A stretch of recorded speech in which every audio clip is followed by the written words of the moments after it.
વરદાન માંગ્યું, મહારાજ બીજું વરદાન મને એ આપો, તપસ્વી જેવો વેશ લઈ વલ્કલ વસ્ત્ર ધારણ કરી અને રામ 14 વર્ષ માટે વનમાં ચાલ્યા જાય. ભરતને ગાદી અને રામને વન, આ બીજું વરદાન સાંભળતા મહારાજ દશરથ આંચકો પામ્યા કે દેવી, ભરતને ગાદી સમજાય કે માં તરીકે તમને એમ થાય કે મારા દીકરાને રાજગાદી મળે, પણ એમાં રામને વન શું કામ? પણ મંત્ર એવી ચાવી ભરેલી ને, કદાચ રાજા બેમાંથી એક જ વરદાન આપે ને તોય રામને વન માંગે છે. મંત્રા કઈ જેવી તેવી નથી, બહુ બુદ્ધિશાળી છે. અને મંત્રા પાછી મંત્રાની બુદ્ધિ ફરીનું બીજું કારણ એ કે મંથરા અયોધ્યાની નહોતી. કૈકેયીના જ્યારે લગ્ન થયા ને, કૈકેયી દેશથી રાણી કૈકેયી અયોધ્યા આવ્યા ને, ત્યારે મંથરાને ત્યાંથી ભેગી લઈને આવેલા. કૈકેયી મંથરા લાવ્યા, એણે રામાયણ કર્યું. ગાંધારી શકુની લાવ્યા, એણે મહાભારત કર્યું. આટલેથી ચેતી જજો, એકલા જ લાવવા.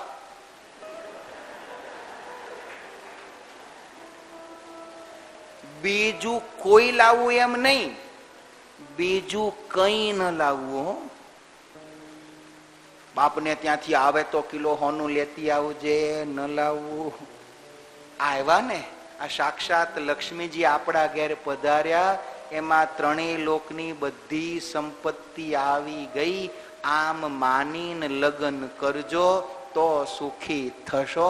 આ ભેગું લઈને આવ્યા કરિયાવરમાં, એ તો દુખી. આજે ભેગું લઈને આવ્યા એમાં જ આખું બધું દુઃખ આવ્યું. મંથરાએ કઈ એવી કાન બંબીરની કરેલી ને, એક જ આપે તો રામને વન માંગજો. કારણ મંથરાનું બહુ બુદ્ધિવાળું હતું કે રામ પ્રજાને બહુ પ્રિય છે.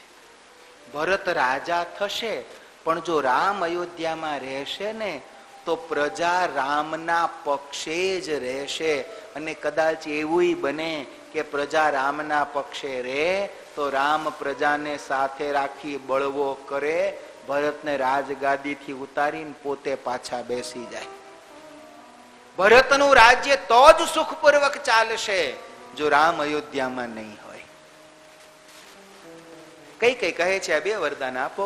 મહારાજ દશરથ રડે છે, હાથ જોડે છે કે દેવી બીજું જે માગવો એ માગો, એના બદલામાં જે માગવો એ માગો, પણ રામને વન શું કામ? મહારાજ દશરથ હાથ જોડ્યા, રડ્યા. હે કૈકેયી, ભરતને ગાદી ઠીક છે, પણ એના બદલામાં રામને વન શું કામ? પણ આજે કૈકેયીની બુદ્ધિ ભ્રમિત થઈ છે. રાજા દશરથની કોઈ વાત કૈકેયી માનતા નથી. ઉપરથી મેણા મારે છે, મહારાજ તમે કીધું એટલે મેં માંગ્યું, તમારે ના આપવું હોય તો કાંઈ નહીં, ના પાડી દો, હું અહીંથી ચાલી જાઉં મારા પિતાને ઘેર, જગતમાં કહી દઈશ રઘુવંશી રાજાઓને ખાલી વચન આપવાની તાકાત છે, પાળવાનું સામર્થ્ય નથી. રાજા દશરથ રડી પડ્યા. રડતા રડતા પૃથ્વી ઉપર ઢળ્યા. મુગટ માથાનો દૂર પડ્યો. રામ રામ કરતા રાજા દશરથ બેભાન થયા. આખી રાત્રિ મહારાજ દશરથ રડતા રહ્યા. બીજે દિવસે સવારે આ બધી વાતથી નગર તો જાણ છે. રામના રાજ્યાભિષેકની આનંદની ખુશાલીમાં નાચતા કૂદતા નગરજનો મહારાજ દશરથના મહેલની બહાર ભીડ લગાવીને ઉભા છે.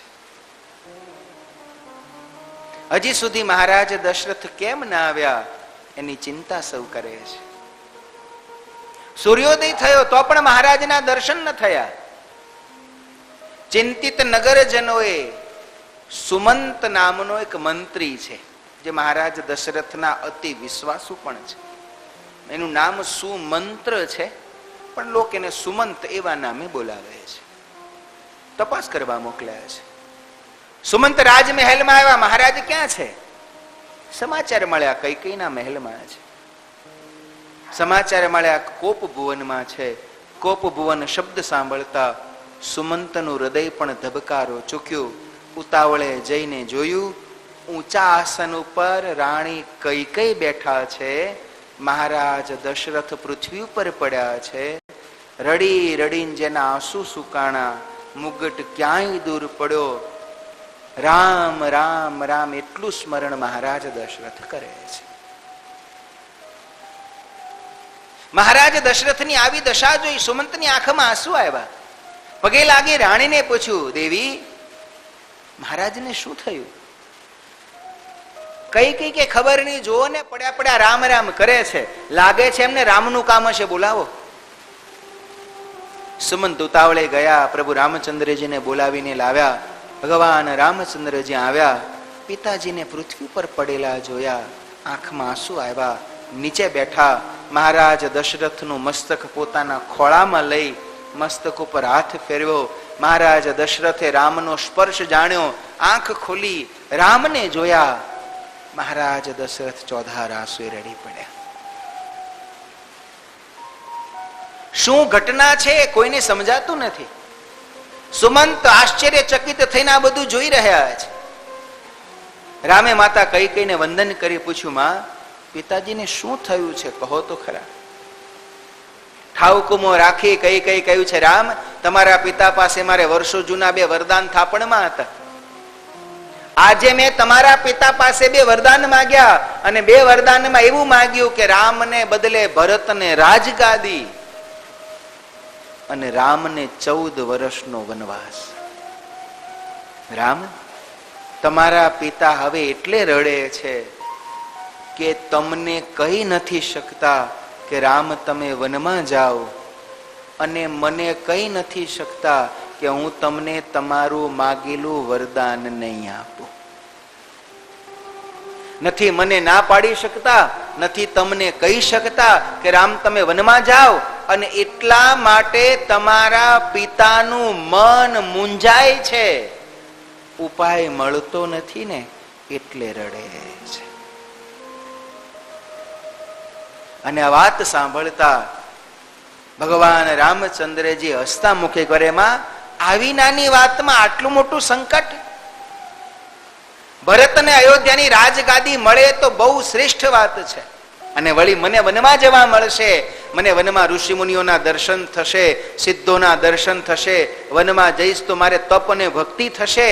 માં હું જરૂર 14 વર્ષ માટે વનમાં જઈશ. રામ ભગવાન હતા એ વાતને એક બાજુ એક ક્ષણ માટે ભૂલીએ ને તો એ રામ જેવો પુત્ર જે પિતાને મળે ને એ પિતાનું જીવન ધન્ય ધન્ય થઈ જાય. કથાની સૂક્ષ્મતા જોજો. મહારાજ દશરથે કહ્યું હોત ને કે રામ તમારે 14 વર્ષ વનમાં જવાનું છે, તો પિતાની આજ્ઞા પાળી કહેવાત કે પિતાએ કહ્યું એટલે પુત્રે કરવું પડે. મહારાજ દશરથે રામને કહ્યું નથી કે રામ તમે વનમાં જાઓ, પણ રામ પિતાનું વચન રાખવા અયોધ્યાની રાજગાદીને ઠોકર મારી 14 વર્ષ વનમાં જવા તૈયાર થયા. ઘેર આવ્યા, વલકળ ધારણ કર્યા. સીતાજીને ખબર પડી, આખા નગરમાં ખબર પડી ગઈ કે કૈકેયી આવું કપટ કર્યું છે. આખું નગર કૈકેયીને ગાળો દેવા લાગી. કેટલાક ભરતજીને ગાળો દેવા લાગ્યા. કેટલાક ડાયા માણસો કહે છે, નાના ભરત સંત છે, એ આવું કોઈ દિવસ ન કરે, આ કાર્યમાં ભરતનો હાથ નહીં હોય. સીતાજી પણ પ્રભુની સાથે જવા તૈયાર થયા. ભગવાન રામચંદ્રજીએ સીતાજીને બહુ મનાવ્યા, સીતાજી ન માન્યા. લક્ષ્મણજીને ખબર પડી, લક્ષ્મણજી પણ તૈયાર થયા.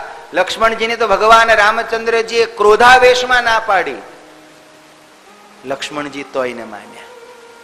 રામ, લક્ષ્મણ અને જાનકી ત્રણેય વનમાં જવા તૈયાર થયા.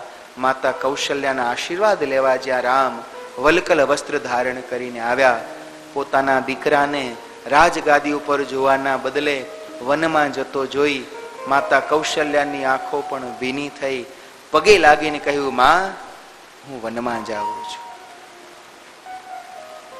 રામની સજ્જનતા જુઓ. એમણે એમ ન કહ્યું કે કઈ કઈ મને વનમાં મોકલ્યો. એમ પણ ન કહ્યું કે મારા પિતાના વચનને કારણે મારે વનમાં જવું પડે છે. રામે માતા કૌશલ્યાને પગે લાગીને કહ્યું, માં પિતા દિનહિ મોહે કાનન રાજો. મારા પિતાએ મારા ઉપર દયા કરી આ નાનકડી અયોધ્યાનું રાજ્ય ભરતને આપ્યું અને વિશાળ જંગલનું રાજ મહારાજે મને આપ્યું. કૌશલ્યાએ રામને કહ્યું, કેમ વનમાં જાઓ છો? તો કે પિતાનું વચન છે ને એટલે. રામ, જો પિતાનું વચન વનમાં જવાનું હોય તો હું તમારી માં છું. હું તમને કહું છું કે તમે અયોધ્યામાં મારી સાથે રહો. રામ મુંજાયા. પિતાનું વચન છે વનમાં જવું, માતાનું વચન છે અયોધ્યામાં સાથે રહેવું. અને નીતિ કહે છે કે પુત્રને માતા અને પિતા બંને જો આજ્ઞા કરતા હોય તો પુત્રએ પહેલી આજ્ઞા પોતાના માતાની પાળવી જોઈએ. કારણ કે સંતાન ઉપર પહેલો અધિકાર માતાનો છે અને પછી અધિકાર પિતાનો છે. પણ મહારાજને, રામચંદ્રજીને માતા કૌશલ્યાએ કહ્યું ને કે હું કહું છું નગરમાં મારી સાથે રહો. ત્યારે રામચંદ્રજી હાથ જોડ્યા, માં એકલા પિતા દશરથ નહીં પણ માતા કૈકેયી નું પણ આ જ વચન છે. માતા કૈકેયી પણ ઈચ્છે છે કે હું વનમાં જાઉં. અને ત્યારે કૈકેયી પ્રત્યે પણ રંચ માત્ર દ્વેષ. આ કથા આજના સમયમાં આપણે સાંભળીએ તો આપણને એવું લાગે ખરેખર આવા માણસો હશે કે કૈકેયીને કૌશલ્યાજી પ્રત્યે દ્વેષ છે, અંતરમાં વેર છે. આ રાજમાતા બનશે તો મારું હિત કરશે. એને રામ અને ભરતને જુદા માન્યા, પણ તોય કૌશલ્યાએ કૈકેયીને ક્યારેય જુદા ન માન્યા. રામના માથે હાથ મૂક્યા. હાથ મૂકીને કહ્યું કે જા બેટા, જો પેતું માતું કહેવું બન જાના, કાનન કોટી અવધ સમાના. હે રામ, જો માતા અને પિતા, માતા એટલે કૌશલ્યા નહીં, માતા એટલે કૈકેયી, જો કૈકેયી અને દશરથ બંનેની આ જ ઈચ્છા હોય અને એમના વચનથી તમે વનમાં જતા હોય ને તો જાઓ, મારા આશીર્વાદ છે.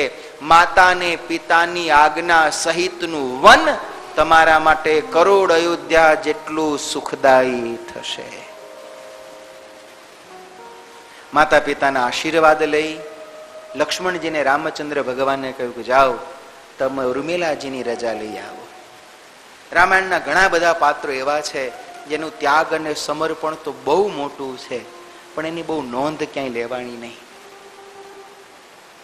એવું જ સમર્પિત પાત્ર છે ઉર્મિલાજી. લક્ષ્મણજી જયારે ઉર્મિલાજી પાસે રજા લેવા ગયા ને, રશ્મિ લખ્યું, શોકાવેશે હૃદય ભરતી પંક્તિ ભીતિઓથી. ડરતા ડરતા ઉર્મિલાજી ઉમરે ઉભા છે. સીતાજીનું ત્યાગ અને સમર્પણને તો આખો દેશ ગાય છે, પણ ઉર્મિલાના ત્યાગને મેન તમે બહુ જોયો નહીં. પતિ વિના 14 વર્ષ અયોધ્યામાં એકલા રહેવું એ 14 વર્ષ પતિની સાથે વનમાં જોડે રહેવા કરતા વધુ દુઃખદાયક હતું. ઉર્મિલાજીએ ધાર્યું હોત તો સીતાજીનું એ તો દ્રષ્ટાંત પ્રત્યક્ષ હતું કે શાપ કઈ, એ વચન સીતાજીને તો છે ને, વનમાં જવાનું વચન તો રામને છે, પણ તોય સીતાજી પતિની સેવા કરવા સાથે જાય છે, તો હું પણ તમારી સેવા કરવા તમારી સાથે આવું. આવું ઉર્મિલાજી કહી શક્યા હોત, અને કહ્યું હોત તો લક્ષ્મણજી ના પણ ન પાડી શકત.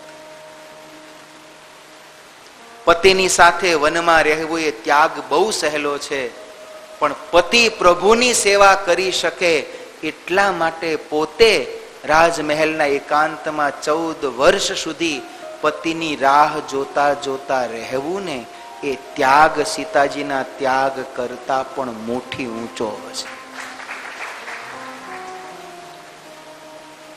પળે પળે પ્રતીક્ષા કરતા રહેવું એ સમર્પણ નાનું નથી.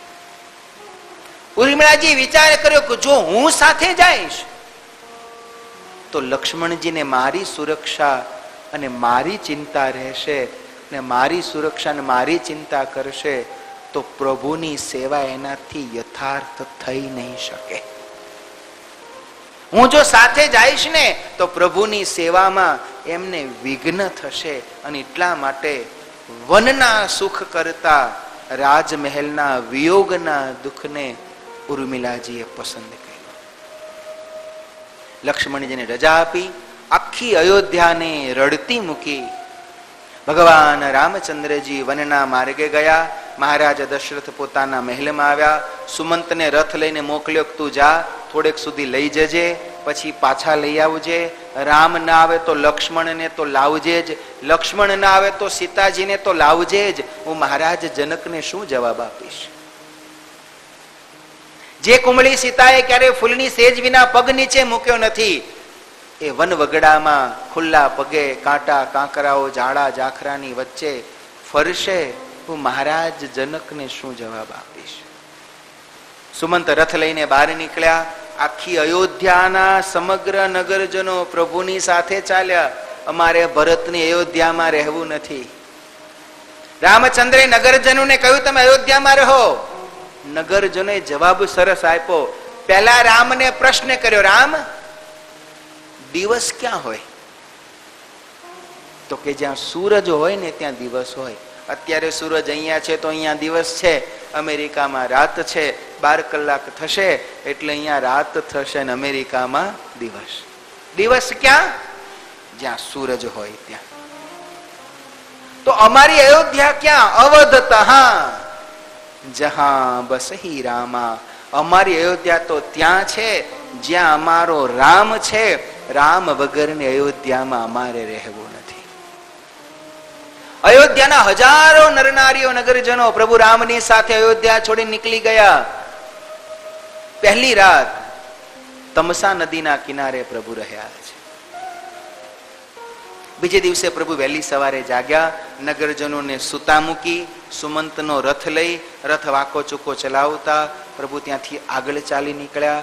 ગંગા કિનારે શૃંગવેરપુર નામનું નગર છે, ત્યાં નિષાદ રાજ ગુહુ રહે છે. ત્યાં પ્રભુ વનમાં આવ્યા. વનમાં વડના દૂધથી પ્રભુને લક્ષ્મણજીએ જટાવાળી. સુમંતને પાછા મોકલ્યા. સુમંતે બહુ પ્રાર્થના કરી, પ્રભુ પાછા આવો. ભગવાન કે ના. રામ વગરનો રથ લઈ સુમંત અયોધ્યા તરફ પાછા આવ્યા. આ બાજુ ગુહુને ખબર પડી પરમાત્માના રહેવાની પર્ણકુટીર બનાવી. નગરજનોએ પ્રભુને બહુ શોધ્યા પણ પ્રભુ મળ્યા નહીં. પ્રભુની આજ્ઞા અયોધ્યામાં રહેવાની છે આમ માની સૌ પાછા આવ્યા. વળી અંતરમાં એ પણ લાલચ થઈ કે પ્રભુ પાછા તો અયોધ્યા જ આવશે ને, આપણે ભગવાનને શોધવા ભટક્યા કરીએ અને ભગવાન અયોધ્યામાં આવી જાય તો આપણે પ્રભુ વિના રહીશું, માટે અયોધ્યામાં રહીને જ આપણે પ્રભુની રાહ જોઈએ. આવો વિચાર કરી નગરજનો સૌ અયોધ્યામાં રહી રામનું સ્મરણ કરવા લાગ્યા. ભગવાન ત્યાં ગંગા કિનારે રોકાયા. ગુહુએ સૈનિકોનો પહેરો ગોઠવ્યો, પર્ણકુટીર બનાવી. કુટિયામાં રામ અને સીતાજી બંને પોઢ્યા. લક્ષ્મણજી આખી રાત્રિ પ્રભુની રક્ષામાં ચોકી કરે છે. ભીલોના રાજા ગુહુ લક્ષ્મણજીની સાથે બેઠા છે. રાત્રે લક્ષ્મણજીએ ગુહુને સત્સંગ કરાવ્યો છે. ગુહુને ઓળખાણ કરાવે છે. ગુહુ, આ રામ બ્રહ્મ પરમાર્થ રૂપા, આ રામ છે ને તો સાક્ષાત બ્રહ્મ છે. તું ને હું ભાગ્યશાળી છીએ કે મને એના દર્શન થાય છે, આપણને એની સેવા મળે છે. આપણા તો ધન્ય ભાગ્ય છે. લક્ષ્મણજી પાસેથી ભગવાનની ઓળખાણ પ્રાપ્ત ગુહુને થઈ. બીજે દિવસે સવારે ગુહુ સાથે મિત્રતા કરી રામ ગુહુને ભેટ્યા અને એની રજા લઈ અને ભગવાન લક્ષ્મણજી અને સીતાજીને સાથે લઈને આગળ ચાલ્યા. નક્કી કર્યું ગંગા પાર કરીને સામે કિનારે જતું રહેવું, એટલે પછી કોઈ શોધે તો એ મળીએ નહીં. આવો મનમાં નિર્ધાર કરી ભગવાન ગુહુની રજા લઈ અને સીતા લક્ષ્મણજીને સાથે લઈ ગંગા કિનારા તરફ આવ્યા છે. ભગવાને મનમાં નિર્ધાર કર્યો છે ગંગા પાર કરીને સામે કિનારે જતું રહેવું. ભગવાન જ્યાં ગંગા કિનારે આવ્યા ને એ સમયની આ કથા છે, પણ બહુ મજાની કથા છે. એક ભક્તની તાકાત કેટલી હોય, ભગવાનની તો બહુ હોય હો, પણ ભગવાનના નિષ્કામ ભક્તની તાકાત કેટલી હોય એની કથા એ આ કેવટની કથા છે. ભગવાનના ભક્તની ભક્તિ જ્યારે નિષ્કામ બને ત્યારે નિષ્કામ ભક્તિની તાકાત કેટલી હોય એની કથા આ કેવટની કથા છે. એટલું નહીં, આપણે લોકમાં ક્યારેક ક્યારેક એક શબ્દ વાપરીએ છીએ. કોઈ આપણને બહુ હેરાન કરે ને ત્યારે આપણે કહીએ છીએ કે મને બહુ હેરાન કરશો નહીં, જો હું જાત ઉપર આવી ગયો ને તો જોયા જેવી થશે. એમ જ્યારે એક નિષ્કામ ભક્ત પોતાના ભક્તપણાની જાત ઉપર આવે ને ત્યારે કેવી જોયા જેવી થાય એની કથા આ કેવટની કથા છે. ગંગાનો કિનારો છે, એક કેવટ પોતાની હોડી ત્યાં લાંગરી ગંગા કિનારે એક પથ્થર ઉપર બેઠો છે, રાહ જુએ છે જે કોઈ આવે એની નાવમાં બેસાડી સામે કિનારે લઈ જાઓ, પૈસો બે પૈસા મળે એમાંથી જીવન ગુજરાન ચલાવવું. એ જ સમયે ભગવાન રામચંદ્રજી ગંગા કિનારે આવ્યા. ભગવાન જયારે વનમાં ચાલતા ત્યારે બહુ જ સ્પષ્ટ એનો ક્રમ હતો. આગળ ભગવાન રામ, એમની પાછળ સીતાજી, સૌથી પાછળ લક્ષ્મણજી. લક્ષ્મણજીના મનમાં એમ હતું, કારણ કે કાલે જ્યાં શૃંગવેરપુર ગયા ત્યાં તો હજારો ભીલો રાજા સહિત આવી ગયા, તરત કુટિયા બાંધી દીધી ને હજારો રક્ષણમાં ગોઠવાઈ ગયા ને. લક્ષ્મણજીને એમ હતું કે અહીંયા ગંગા કિનારે ખબર પડી ગઈ હશે કે અયોધ્યાથી રામ આવ્યા છે, એટલે કેટલાય નાવિકો પોતપોતાની હોડી લઈને બેઠા હશે અને અમને જોશે ત્યાં તો દોડી દોડીને આવશે, અમારી નાવમાં, અમારી નાવમાં, અમારી નાવમાં બેસો, અને પછી સૌથી સારી જેની નાવ હશે ને એની નાવમાં અમે બેસીશું. આવું કલ્પના ચિત્ર લક્ષ્મણજીએ મનમાં દોરેલું.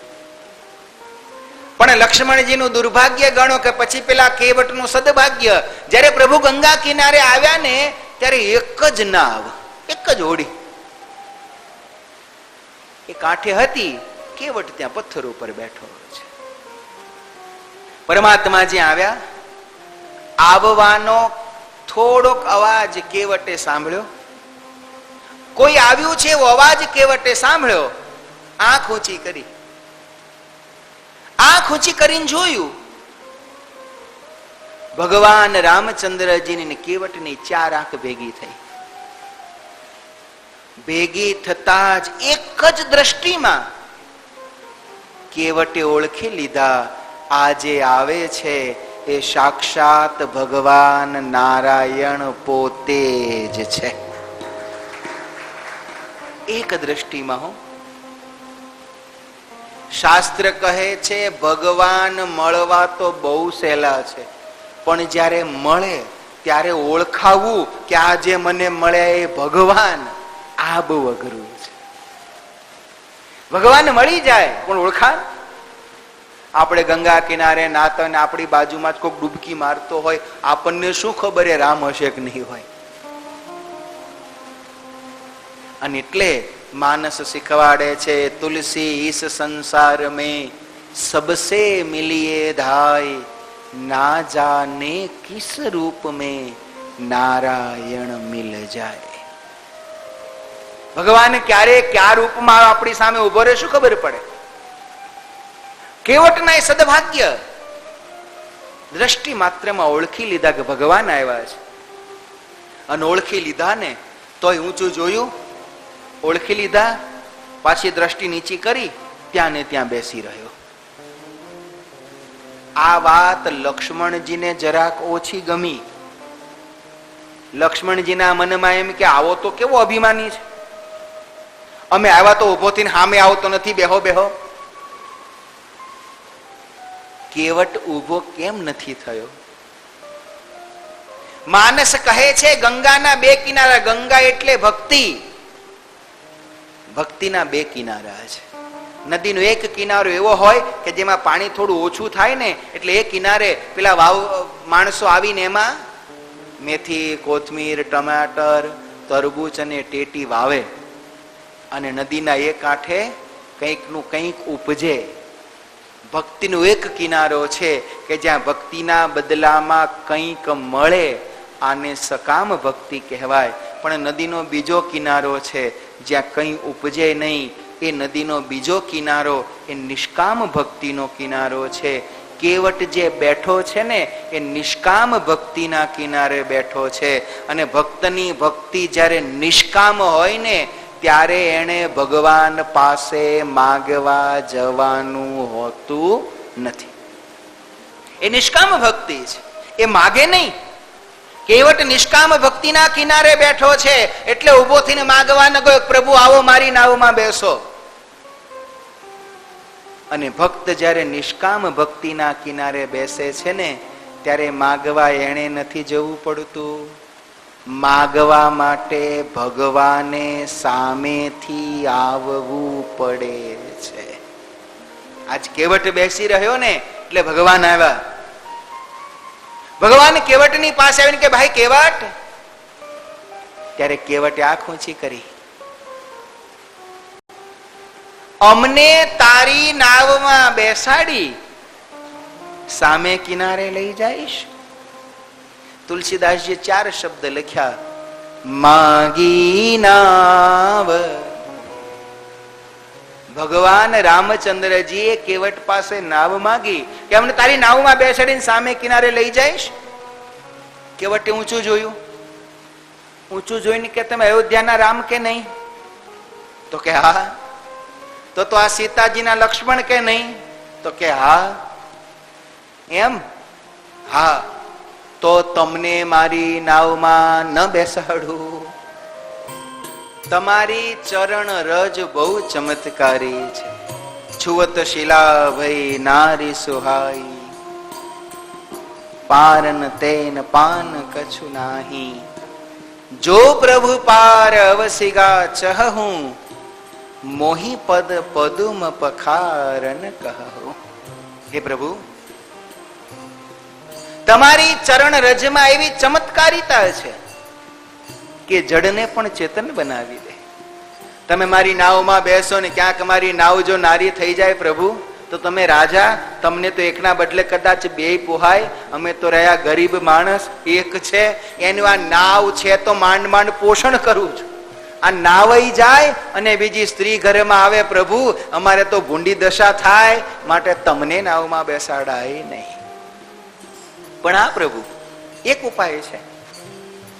જો તમારે મારી નાવમાં બેસવું હોય તો મને તમને બેસાડવામાં કઈ વાંધો નહીં, પણ તમારા ચરણમાં ચોંટેલી ચમત્કારી રજ છે ને એની મને બીક છે. જો તમે મને પગ ધોવાની રજા આપો તો પેલા તમારા પગ ધોઉં અને પછી નાવમાં બેસવા દઉં. પણ ચરણ ધોયા વિના મારી નાવમાં પ્રભુ હું તમને નહીં બેસાડું. અને ભક્તિ જ્યાં નિષ્કામ હોય ને ત્યાં ખુમારી હોય. જ્યાં લાલચ હોય ને ત્યાં ખુમારી ન હોય. કેવટ નિષ્કામ ભક્ત છે એટલે ખુમારી છે. પ્રભુ સાંભળો, આ મારી વાત મેં તમને એકવાર કીધી. વારે વારે હાથ જોડીને માગવાની મને ટેવ નથી. જો પ્રભુ પાર અવસિગા ચહું, મોહી પદમ પદુમ પખારન કહું. તમે મને કહેજો તો હું પગ ધોઈશ અને તો નાવમાં બેસાડીશ. બાકી તમને ઠીક લાગે એમ કરો, મારી નાવમાં નહીં. ભગવાન રામચંદ્રજી મૂંઝાયા. ભગવાને સીતાજી સામે જોયું, ભગવાને લક્ષ્મણજી સામે જોયું. લક્ષ્મણજીએ ડોકો હલાવીને ના પાડી, પ્રભુ 1 પૈસામાં કામ થાય એની માટે કાંઈ ચરણ થોડા ધોવા દેવાય?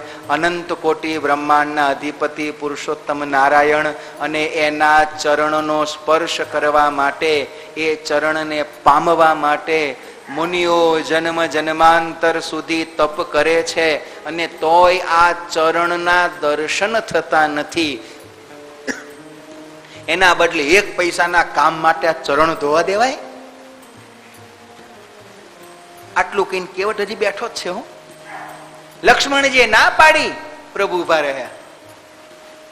કેવટનું શું સદભાગ્ય, એ દાડે બીજું કોઈ હોડી આવી નહીં.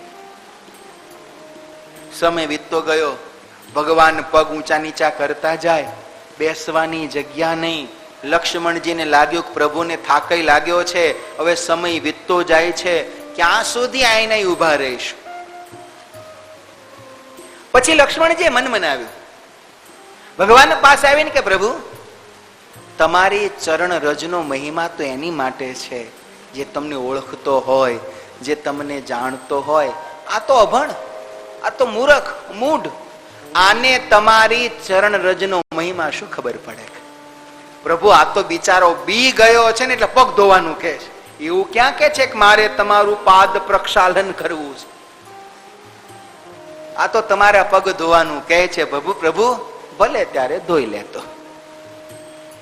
લક્ષ્મણજીને ભગવાને ફરી કન્ફર્મ કર્યું, ધોવા દઉં ને? હા પ્રભુ, ધોવા દો, બીજો ઉપાય કઈ છે નહીં. અને ત્યારે હવે ભગવાને કેવટને કહ્યું, કેવટ લેહિયાની જલ પાય પખારા, હે કેવટ, જળ લઈ આવ અને તું અમારા પગ ધોઈ લે. અને આટલા શબ્દ જ્યાં કેવટે સાંભળ્યા, હવે ઉભો થયો, નાચવા માંડ્યો. નાચતો આનંદ ઘેલો થયેલો કેવટ ગામ તરફ ચાલ્યો. લક્ષ્મણજી બૂમ પડેલા, ક્યાં જાય છે? અત્યાર સુધી કહેતો હતો પગ ધોવો તો બેસવા દો, પગ ધોવા દો તો બેસવા દો, હવે પગ ધોવાનું કહે છે તો કઈ બાજુ જાય છે? કેવટે હાથ જોડ્યા, લખન, તમે તો મોટા મોટા ઋષિ મુનિઓ પાસે બહુ બધા વેદ શાસ્ત્ર ઇતિહાસ પુરાણો ભણ્યા હશો, અમે તમારા જેટલો બહુ ભણ્યા નહીં, પણ અમને એટલી ખબર પડે કે જીવનમાં આવો અવસર કોઈક દિવસ આવે અને આવું સત્કર્મ જો હું એકલો કરું તો સ્વાર્થી ગણાવ. પ્રભુ, હું મારા પત્નીને જરાક બોલાઈ આવું. સંસ્કૃતમાં ગ્રહસ્થ માટે પત્નીમાં શબ્દ છે સહધર્મચારિણી, કે જે પોતાના પતિના દરેક ધર્મ કાર્યમાં સાથે રહે. અને તમને ભલામણ છે, જે પણ સત્કર્મ કરો ને એમાં હંમેશા પત્નીને સાથે રાખવા. એ ભારતમાં યજ્ઞની રીતિ છે. યજ્ઞમાં કોણ બેસી શકે? યજ્ઞમાં બે પ્રકારના યજ્ઞ છે, સકામ અને નિષ્કામ. પ્રભુ પ્રાપ્તિ માટે યજ્ઞ ઋષિ મુનિઓ એકલા કરી શકે, પણ જેમાં ફળ પ્રાપ્ત કરવું હોય એવો યજ્ઞ ગ્રહસ્થ હોય. એ ગ્રહસ્થમાં કોણ કે જે સપત્નીક હોય ને એ જ કરી શકે. કુંવારો કોઈ દિવસ સકામ યજ્ઞ ન કરી શકે, વિધુર હોય એ પણ સકામ યજ્ઞ ન કરી શકે. યજ્ઞ તો જ ફળદાયી થાય જો પોતાના પત્નીને સાથે લઈ અને યજ્ઞમાં આહુતિ આપે. તમે યજ્ઞમાં આહુતિ આપો ત્યારે ગોર મહારાજ મંત્ર બોલે અને તમે હોમો ત્યારે શું બોલો છો? શું બોલો? સ્વાહા.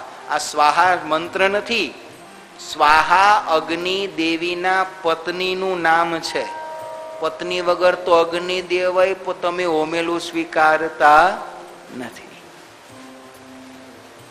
કેવટ કહે છે, પ્રભુ, આવો અવસર મારા ભાગ્યમાં, આવું સત્કર્મ કરવાનો અવસર મને ક્યારે મળે? કરોડો જન્મના પુણ્ય ભેગા થાય ત્યારે આવું સત્કર્મ મળે. પ્રભુ, મારા પત્નીને લઈ આવો. લક્ષ્મણજી મુંજાયા, ભગવાનને કે પ્રભુ, આ તો કેવું, અત્યાર સુધી બેહી રહ્યો તો, હવે કે મારા પત્નીને લઈ આવું, પછી કે મારા કાકાને લઈ આવું, પછી કે મારા દાદાને લઈ આવું, તો ત્યાં સુધી આપણે શું ઊભું જ રહેવાનું? ભગવાન લક્ષ્મણને કે તો બીજો કઈ રસ્તો છે? લક્ષ્મણ બોલતા બંધ. કેવટ આવ્યો ઘેર, આનંદથી નાચે છે, આંખમાં આંસુ છે. આવા ભાવ વિભોર પોતાના પતિને જોઈ કેવટના પત્નીએ પૂછ્યું, પતિદેવ શું થયું? અરે દેવી, કરોડો જન્મોના આપણા પુણ્યનો આજ ઉદય થયો. સાક્ષાત બ્રહ્મ એવા ભગવાન આપણા આંગણે આવ્યા અને એના ચરણો ધોવાની રજા આપણને મળી. ચાલો, આજ તો આપણને બહુ જ મોટા સત્કર્મનો લાભ મળ્યો. આ વાત સાંભળી કેવટની પત્નીની આંખમાં આંસુ આવી ગયા. કેવટે પૂછ્યું, તું કેમ રડે છે?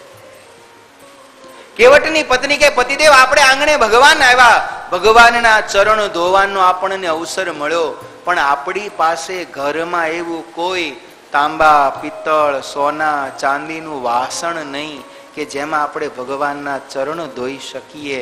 ત્યારે કેવટ કે ગાંડી, ભગવાન માટે સોના ચાંદીનું નહીં, આપણી પાસે હોય ને એ લઈને જવાય. ઘરમાં છે શું તો ચોમાસામાં નાવમાં પાણી ભરાઈ જાય એ ઉલેચવા માટે એક લાકડાની કાથરોટ હતી ને, કેવટે આજ કાથરોટમાં પાણી ભર્યું. ઘેરથી પાણી ભરી પોતાના પત્નીને સાથે લઈ ધીમી ધીમી ચાલે કેવટ ગંગા કિનારે આવ્યો. કાથરોટમાં ઘેરથી પાણી ભરીને આવ્યો ને એટલે લક્ષ્મણજીને થયું લાવ જરા કાની મશ્કરી કરું. એટલે કેવટને કહ્યું ગાંડા, આમ પાણી ભરી નવાય? કોઈ પણ મહાપુરુષના ચરણ ધોવા હોય ને તો એક ખાલી પાત્ર લાવવું જોઈએ, બીજો લોટો, કળશ એમાં જળ ભરીને લાવવું જોઈએ, અને પછી ચરણનો અભિષેક કરીએ ને આને ચરણ ધોયા કહેવાય.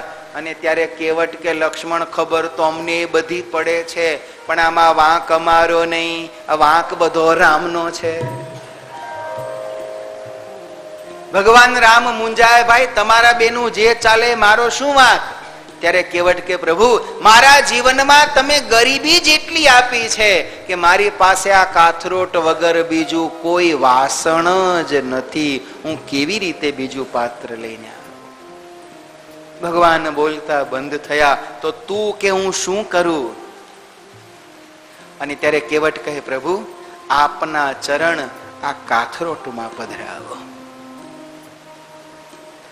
ભગવાને કેવટને કહ્યું તું, લેહી આની જલ પાય પખારા. હે કેવટ, જળ લઈ આવ અને અમારા પગ ધોઈ લે.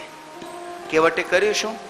કેવટ રામ રજાય સુપાવા, પાણી કથોટા ભરી લે આયા. કોઈ કે કહ્યું કે કેવટ, ગંગાના પાણીને જળ કહેવાય, એને પાણી કહેવાય નહીં. ભગવાને કહ્યું તો શું? લેહી આની જલ પાય પખારા. કેવટ લાવ્યો શું? પાણી કથોટા ભરી લે આયા.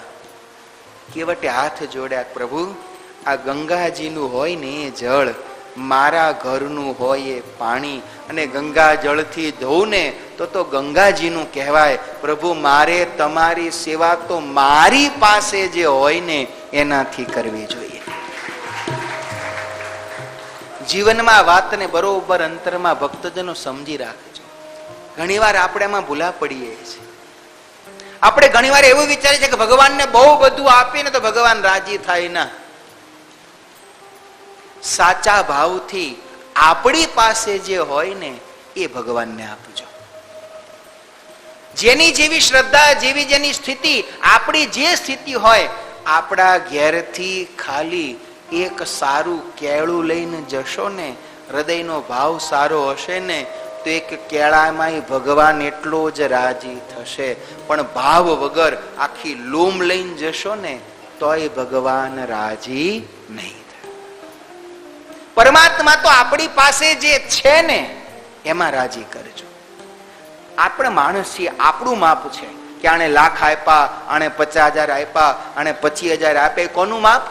આપણું, ભગવાનનું નહીં. ભગવાનનું તો એ માપ કે આને કેટલામાંથી કેટલા આપ્યા. 10 કરોડ વાળો લાખ આપે, એમાં ભગવાન જો 10 કરોડ હતા લાખ આપ્યા, અને લાખ વાળો 5,000 આપે ને એ 5,000 માં ભગવાન કરોડ લાખ કરતા વધારે રાજી. કારણ કે જગતની દ્રષ્ટિએ આનું ઓછું છે, પણ ભગવાનની દ્રષ્ટિએ આનું સૌથી વધારે છે. આપણી પાસે જે હોય ને એમાં ભગવાન રાજી, જો હૃદયનો ભાવ હોય. કેવટ કાથરોટમાં પાણી ભરીને આવ્યો, ભગવાન રામચંદ્રજીના ચરણેમાં પધરાવ્યા. કેવટ પોતાની પત્નીની સાથે પરમાત્માના ચરણ ધોવા લાગ્યો. એટલો હૃદયમાં આનંદ થયો, આંખમાંથી આંસુની ધાર થઈ, રોમે રોમે રોમાંચ થયો. કેવટના હાથમાં ભગવાનના પગ છે. એટલો બધો આનંદ થયો, એટલો બધો રોમાંચ થયો. કેવટનું શરીર રોમાંચથી ધ્રુજવા માંડ્યું, અને કેવટનું શરીર ધ્રુજે છે ને એટલે પેલી કાથરોટ પણ ડગવા માંડી. ભગવાન કેવટને કહે છે શું કરે છે? કેમ પ્રભુ શું થયું? અરે તારી આખી કાથરોટ ડગમગે છે. તો પ્રભુ અરે આખી કાથરોટ અલબલ થાય, અમને પડી જવાની બીક લાગે છે. કેવટ કે પ્રભુ બીક લાગતી હોય તો કંઈક પકડી રાખો. નદી કિનારે થાંભલો તો હતો ને, પકડી લે. અરે કેવટ પકડું શું? કેવટ કે પ્રભુ એક કામ કરો ને, મારું માથું પકડી લો. કે ભગવાન જરાક ઝુક્યા, કેવટના માથા ઉપર ભગવાન રામચંદ્રજીએ પોતાના, જેના હાથમાં ભગવાનના ચરણ છે અને જેના મસ્તક ઉપર ભગવાનના હાથ છે, આજ કેવટ ધન્ય ધન્ય થયો. આકાશમાંથી દેવોએ પુષ્પોની વૃષ્ટિ કરી કે ધન્ય હો કેવટ તારી બુદ્ધિને. અને ભગવાન રામચંદ્રજી પણ હસી પડ્યા, સીતાજી પણ હસી પડ્યા. સુની કે બટકે બેન પ્રેમ લપેટે અટપટે, બિહંસે રઘુપતિએ સીતય જાનકી લખન સમિત. સીતાજી આજ કેવટની બુદ્ધિ જોઈને હસી પડ્યા. તેની સાથે સાથે ભગવાન રામચંદ્રજી પણ હસ્યા. ભગવાન રામચંદ્રજી સીતાજીની સામે જોઈને હસ્યા. ભગવાન રામચંદ્રજી લક્ષ્મણજીની સામે જોઈને હસ્યા. કારણ ભગવાન રામચંદ્રજી સીતાજીની સામે જોઈને એટલે હસ્યા કે હે સીતા, તમારા પિતાએ તમારા જેવા ઉત્તમ સુંદર સુશીલ સંસ્કારી કન્યાનું અમને દાન કર્યું, તોય એના બદલામાં અમે ખાલી જમણા પગનો અંગૂઠો જ ધોવા દીધો હતો. અને આણે જો હજી ગંગા પાર લઈ જાય તો લઈ જાય, એ પેલા તો બે પગ ધોઈ લીધા. લક્ષ્મણજી સામે જોઈને પ્રભુ હસ્યા. કારણ કે લક્ષ્મણજી જ્યારે નાના હતા ત્યારે એમને રામના પગનો અંગૂઠો મુખમાં લઈ અને સુવાની ટેવ હતી. જો એમને રામના ચરણનો અંગૂઠો ન મળે ને તો લક્ષ્મણજી તોફાન તોફાન કરી મૂકતા. આજે ભગવાન લક્ષ્મણજી સામે જોઈને હસ્યા. ખાલી અંગૂઠો ન મળે તો આખો રાજમહેલ ગાંડો કરતો. આજ જો તું ઉભો છે અને એકલો બે પગ ધોવે છે.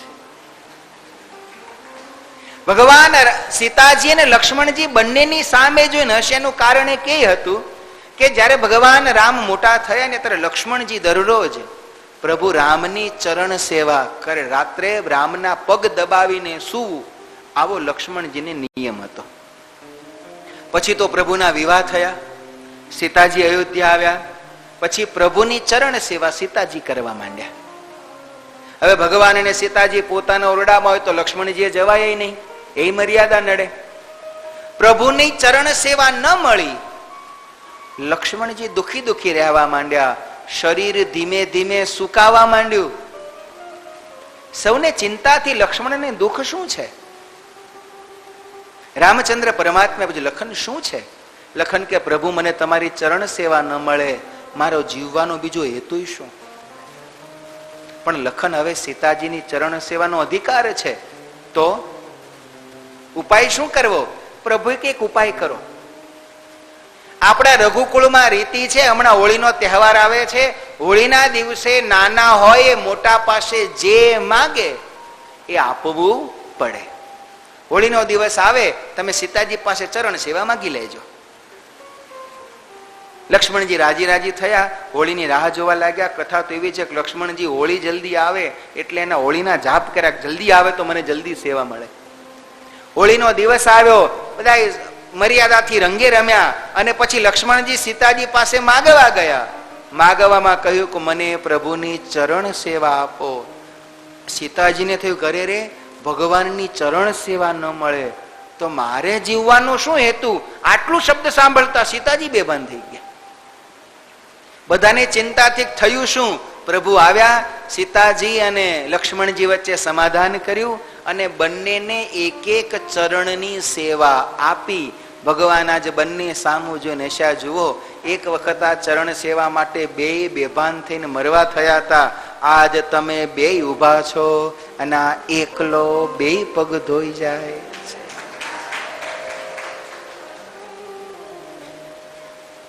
અભણ, જગતની દ્રષ્ટિએ મૂર્ખ અને મૂઢ ગણાતો કેવટ, પણ એને યાદ કેટલું રાખ્યું. કેવટની કથા એવી છે કે કેવટ અને એના પત્ની બંને ગયા જન્મમાં ક્ષીરસાગરમાં કાચબો અને કાચબી હતા. કાચબો ને કાચબી બે જળમાં રહેતા ને લેતા.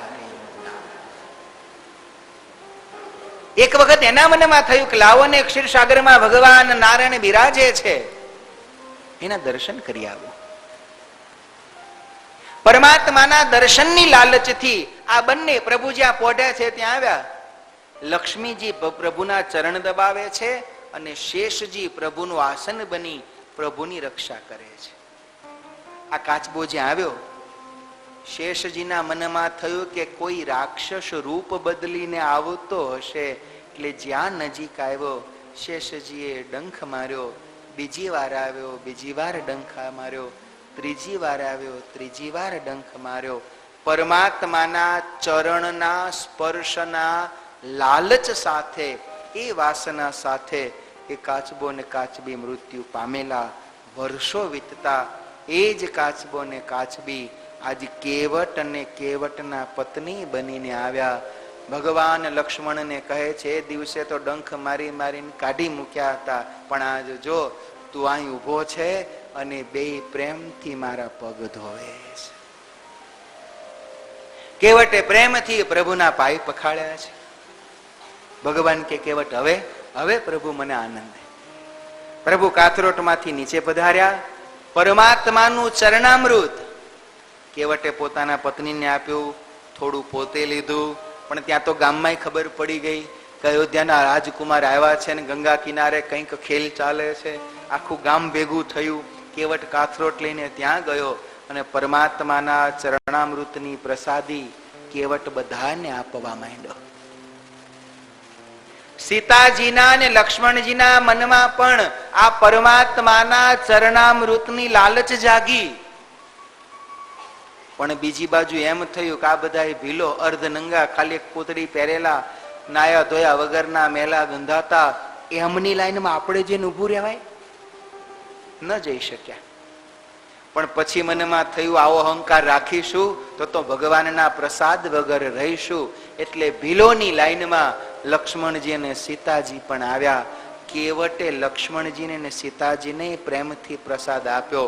આમ જ્યાં બધાને પ્રસાદ આપવા માંડ્યા ને કેવટના પત્ની દુઃખી થયા કે પ્રભુ પતિદેવ, આ બધી પ્રસાદી આપી દેશો તો આપણા ભાગમાં શું વધશે? ત્યારે કેવટ કહે, દેવી ચિંતા ન કરશો, આ બધાને તો આજે પ્રસાદી મળી, પણ આ કાથરોટ લાકડાની છે. લાકડાનો સ્વભાવ પાણી શોષવાનો હોય. આ પ્રભુનું ચરણામૃત આ કાથરોટમાં રહ્યું. હવે આજથી આપણે દરરોજ આ કાથરોટમાં જ રોટલાનો લોટ કરીશું, પાણી નાખીને લોટ બાંધીશું ને, એટલે આમને તો એક દિવસ પ્રસાદ મળ્યો, આપણને તો આખી જિંદગી ભગવાનનો પ્રસાદ મળ્યા. પરમાત્માના ચરણ ધોઈ કાથરોટ પ્રસાદીના પોતાના પત્નીને આપી. કેવટ હવે નાવ પાસે આવ્યો. ભગવાન કેવટને કહે છે, કેવટ હવે રાજી ને? હવે નાવમાં બેસીએ ને? કેવટ કે પ્રભુ બહુ રાજી, પણ મારી છેલ્લી એક ઈચ્છા છે, પૂરી કરશો? લક્ષ્મણ કે હવે શું બાકી રહી ગયું છે? ભગવાન કે કરી લેવા દો. કેવટ કે પ્રભુ આ ગંગા કિનારે કેટલાય મોટા મોટા ગ્રહસ્થો આવે અને પોતાના પિતૃઓના કલ્યાણ માટે અહીં શ્રાદ્ધ અને તર્પણ કરે, પણ મહારાજ અમારા જેવા ગરીબ દુખિયારના શ્રાદ્ધ તર્પણ કોણ કરાવી આપે? પ્રભુ તમે તો વેદ ભણેલા છો, ગુરુદેવ પાસેથી શાસ્ત્ર ભણ્યા છો, ખોબામાં ગંગાજળ લઈ બે મંત્ર બોલી અને મારા પિતૃનું તર્પણ કરો ને, તે મારી 72 પેઢી તરી જાય. કેવટની પેઢીઓનું તર્પણ ભગવાન રામે આજ કર્યું અને ભગવાનને કહ્યું, પ્રભુ હવે બિરાજો, હવે બિરાજો. એમ જ્યાં કહ્યું ત્યાં લક્ષ્મણ કે પ્રભુ ઉભા રહો. હવે લક્ષ્મણજી આગલા મોરચે આવ્યા. અત્યાર સુધી ભગવાન હતા. પ્રભુને કે પ્રભુ હવે તમે રહેવા દો, વ્યવહારના કાર્યમાં તમને સમજણ નહીં પડે, હવે મારો વિષય છે.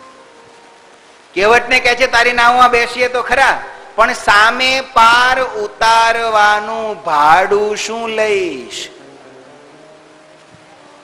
તું માણસ બહુ ભેદી છે, તારા જોડે પેલા નક્કી કરી લેવું સારું. કેવટ કહે છે લખન, હું ભાડું નથી ઈચ્છતો, મારે કઈ જ ભાડું નથી જોઈતું. લક્ષ્મણ કે તારો ભરોસો નહીં? નથી જોતું, નથી જોઈતું. કોઈને અડધી નદીએ ઉભળે કટલા લાવો તો જ ઓડી આગળ છે, તમારે કરવું શું? તારા ઉપર અમને જરાય ભરોસો નહીં. ભાડું કેટલું થાય એ બોલ. કેવટ કે છે લખન, મારા ઉપર ભરોસો રાખો, હું ભાડું નહીં લઉં. લખન કે તું બોલે એનો ભરોસો શું? બોલીને ફરી જાય તો? કેવટ કહે લખન, તમે મોટા માણસ એટલે તમને કદાચ બોલીને ફરી જવાની ટેવ હોય. અમે રહ્યા ગરીબ માણસ, અમારી પાસે જે મૂડી ગણો ને એ મૂડી અમારું વચન હોય. જાઓ, બોલેલું નહીં ફરું. લક્ષ્મણ કે પણ નહીં ફરે એનો વિશ્વાસ શું? કેવટ કે લખન જાવ, હું બોલેલું નહીં ફરું, અને જો હું બોલેલું ફરું તો મને રામની આણ મોહી રામ રાયરુઆન દશરથ શપથ સબ સાચી કહો. પદ કમલ ધોઈ ચડાઈ નાવનનાથ ઉતરાઈ ચહો. મારે ઉતરાઈ નથી જોતી, અને જો હું ના પાડ્યા પછી ફરું ને તો મને રામની આણ અને તારા બાપ દશરથના હમ. મોહી રામ રાયરુઆન દશરથ શપથ સબ સાચી. હું સાચું કહું છું, મને રામની આણ ને દશરથના સમ. આ બાપ તારા બાપના આમ સૌથી પેલા કેવટે ખાધા ને ત્યારથી દુનિયામાં ચાલુ થયું. અને જ્યાં દશરથના સમ ખાધા, લક્ષ્મણજીને ક્યારનો અંતરામ ઉભરો તો આવતો જ તો, અને હવે ફાટ્યો. તરત ભાથામાંથી બાણ ખેંચીને ધનુષ ઉપર ચડાવીને કાન સુધી પણ જ ખેંચી લીધી. તું મારા બાપના સમ ખાય છે, આજ તને જીવતો ન છોડું. અને જ્યાં બાણ ખેંચ્યું, પેલા કેવટે હાથ લાંબા કરે, લખન મારો બાણ. લક્ષ્મણ આજ જો તમે મને બાણ મારો તો મારું કામ થઈ જાય. લક્ષ્મણ ને એમ તું બાણ જોશે ત્યાં તો બી જશે, એના બદલે કેવટે તો હાથ લાંબા કરે, લખન મારો બાણ. તમે આજ મને બાણ મારો તો કેટલું મોટું મારું સદભાગ્ય કે મારા મૃત્યુ સમયે મારી નજર સમક્ષ રામ હોય. વળી મારું મૃત્યુ ગંગાના કિનારે થાય. ગંગાના કિનારે મોત આવતું હોય, લક્ષ્મણના બાણથી મોત આવતું હોય, મરતી વખતે રામ નજર સામે રહેતો હોય, અને લખન તમે મને બાણ મારો, મારું મોત થાય, પછી તમારા નગરમાં તો ખબર નહીં, પણ અમારા ગામમાં તો આખું ગામ કુટુંબ થઈ જાય, બધાય મારી શમશાન યાત્રામાં આવે, પછી તમને સામે પાર બીજી કોઈ હોડીવાળો આજ તો લઈ જાય નહીં. એટલે શર્મે ધર્મે તમે ગામમાં હોય તો તમારે શમશાન યાત્રામાં જોડાવું પડે. લક્ષ્મણ તમે મને બાણ મારો, ગંગા કિનારે મારું મોત, લક્ષ્મણના બાણથી મારું મોત, રામ નજર સમક્ષ હોય અને મારું મોત, અને વળી મારી નનામીને કાંધ રામ આપતા હોય, તો આવું મોત મળતું હોય તો જીવવું કોને છે? મારો બાણ. લક્ષ્મણજી વિચાર કર્યો. આવ્યો ત્યારે એની બૈરીને લઈને આવ્યો તો, છોકરો લઈને તો આવ્યો નતો, એટલે આને છોકરા બોકરા હશે નહીં, અને આ મરશે, છોકરા તો છે નહીં, આની દોણી ક્યાંક કોક મારા ગળે ન ઠીંગાડે, આને મરાય નહીં. લક્ષ્મણજીએ ધનુષ ઉપર ખેંચેલું બાણ ઢીલું કરીને બાથામાં પાછું મૂકવું પડ્યું. કાળના બાણને પાછું વાળે, આનું નામ નિષ્કામ ભક્તિ છે. લક્ષ્મણજીએ બાણ પાછું મૂકી દીધું. સૌ પ્રથમ લક્ષ્મણજી બેઠા, સીતાજી બેઠા, ભગવાન રામચંદ્રજી નાવમાં બેઠા. કેવટ હાથમાં હલેસા લઈ ભગવાનનું દર્શન કરતા, પરમાત્માનું સ્મરણ કરતા, હલેસા મારતા સામા કિનારા તરફ પહોંચ્યા. લક્ષ્મણજીને થયું હાશ, આ લોપ છૂટી. પણ આવું લક્ષ્મણજી વિચારે એ પેલા તો સામે કિનારે પહોંચ્યા, કેવટે યુટર્ન મારી નાવ પાછી લીધી. લક્ષ્મણજી કે શું કરે છે? કેવટ કે લક્ષ્મણ, તમને હું ગંગામાં જળવિહાર બોટિંગ કરાવું છું. તમારે પૈસા તો આપવા નથી, હોડી મારી, હલેસા મારા, મહેનત મારી, તમે સરસ ગંગામાં આનંદ લો. કે નાવ પાછી આવી, આ કાંઠેથી પાછી સામે કાંઠે ગઈ અને ઉતારવાના બદલે બીજી વાર પાછી વાળી. અને હવે લક્ષ્મણનો મગજ છટક્યો, પ્રભુ તમે આને કંઈક કહી દો ને તો હું ધક્કો મારી દઈશ. કે ભગવાન કેવટને કહે છે, ભાઈ તું આ શું કરે છે? કેવટ કહે છે, પ્રભુ તમને નૌકા વિહાર કરાવું છે, તમને વાંધો શું છે? તમારે ભાડું તો આપવું નથી. લક્ષ્મણજી કે તે બાકી હું રાખ્યું? તારી 72 પેઢીનું તર્પણ કરાવી લીધું. કેવટ કે પ્રભુ તમે વિહાર કરો ને, તમને વાંધો શું છે? ભગવાન કેવટને કહે છે, તું આ છેડેથી આ છેડે, આ કાંઠેથી આ કાંઠે, આમથી તેમ ફેરા મરાવે. અમે તો બેઠા બેઠા કંટાળી ગયા.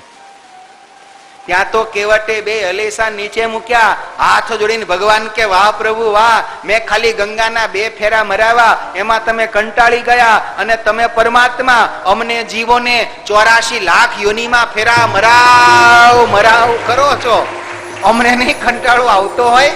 ભગવાન કે તું અમને પાર ઉતાર, આજથી તારા 84 લાખ ફેરા પૂરા,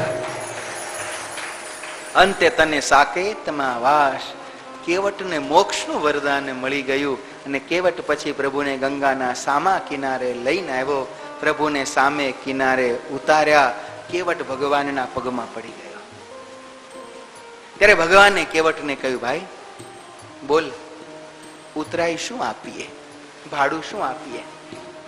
લક્ષ્મણજી કે આ ભાઈ તારું થતું હોય લઈ લે, પછી તારું નક્કી નહીં. અત્યારે કે મફત, અને પછી જેટલા આવશે તેને કહેતો ફરીશ કે રામને મેં મફત ઉતાર્યા હતા, રામને મફત ઉતાર્યા હતા, રામને મફત ઉતાર્યા.